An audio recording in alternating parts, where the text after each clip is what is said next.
YouTube, what it do? It's your boy TWV checking in for episode 30 of 40 years of Wrestlemania with TWV. We are in the home stretch. We are in the final countdown. 10 more WrestleManias left, which means it is 10 more days till TWV goes to Vegas. And man, it's going to be exciting.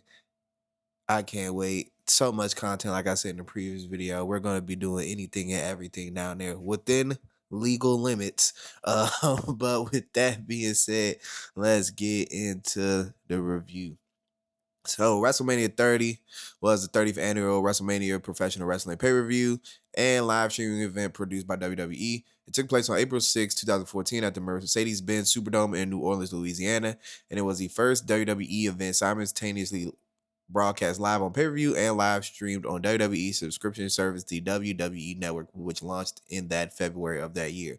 Sidebar, WWE Network shits on what they're doing with Peacock. Like, WWE Network is such an underrated gem. I'm sad that they did the Peacock deal because, man, I used to love watching back just classic matches and things of that nature. Like, they got my $10 a month until they couldn't get it no more. Now Peacock has it, and they kind of took out a lot of parts of certain eras and certain things and certain segments and things like that. I seen a big debacle when they were transitioning from WWE Network to Peacock when it happened.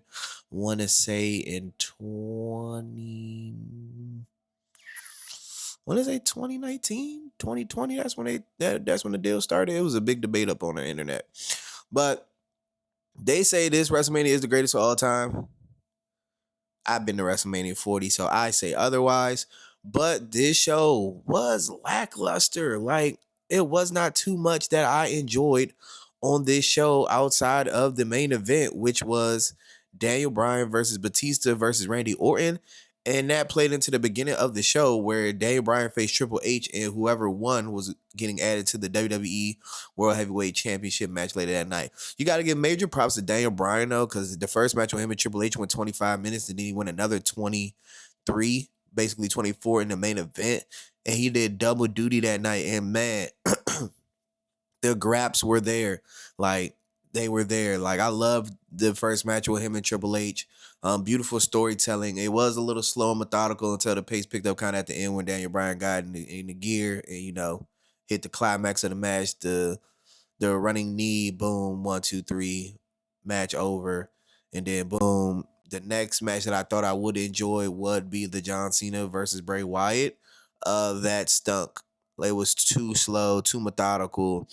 The storyline was, is John Cena going to play into what Bray Wyatt was doing in his mind and things like that. This is one moment where John Cena could have turned heel.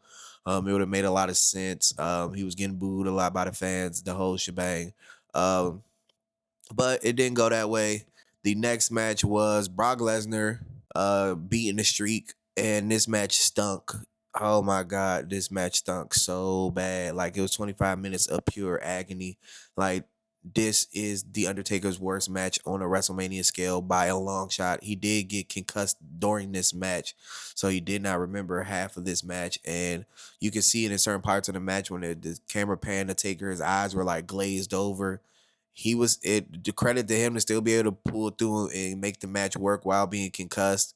Just that amazing ring awareness, But the best part of this streak getting defeated was the crowd reaction afterward. Like, it was like a audible gasp and like dead silence. Like, and the camera work was beautiful. This is the one time WWE's camera work in this era was good, because watching a lot of these matches, I started realizing it was a lot of camera cuts. And I was like, damn, like, lock in on one camera angle for a second. Like, it was all over the place. But yeah, this match stunk. But the camera work at the end and, just the, oh my gosh, the streak is over type of thing. I think, in my personal opinion, the streak should have never got broken. And if it did get broken, it should have been like Roman Reigns the year after. That would have been something to give him a boost. Like, Brock Lesnar was a made man coming back from UFC. He was a former UFC champion. Like, he had fought Cain Velasquez. Like, he was knocking people out in UFC. Like, the streets knew he was a killer for real. So him beating Undertaker didn't do anything. Punk could have beat him the year prior. I would have been cool with it. That added to Punk's resume, but you know, Vince and his booking back then. So that is that. But for the end of the show, the triple threat match was excellent in-ring storytelling. Like, it was slow and methodical for the first, I want to say 16 minutes. But that back half, when they literally, once they did the Batista bomb into the RKO through the announce table, that's when the match picked up the pace and it got good. Like, it got good. And I love the ending with, you know, Daniel Bryan hitting the knee on Randy Orton falling out of the ring. Batista bombing Randy Orton. It was a lot of good exchanges at the end, and then Daniel Bryan hitting the knee on Batista and then putting him in the chokehold and making him tap out. It was a great sight to see. And now looking back, every 10 years, WrestleMania does have like that big moment where the underdog becomes the champ. So this was Daniel Bryan's moment at WrestleMania 20. I want to say it was Eddie Guerrero and Chris Benoit. Then at WrestleMania 10, it was Bret Hart. I think it was Bret Hart. So yeah, every 10 years, like when WrestleMania, like whoever like an underdog, they have an underdog story and somebody climbs to the top. WrestleMania 40, I'm just gonna give you a spoiler. No, I'm not. I'm gonna keep that under wraps. With that being said, it's your boy TWV checking in and checking out. I'll catch you in the next one. Peace.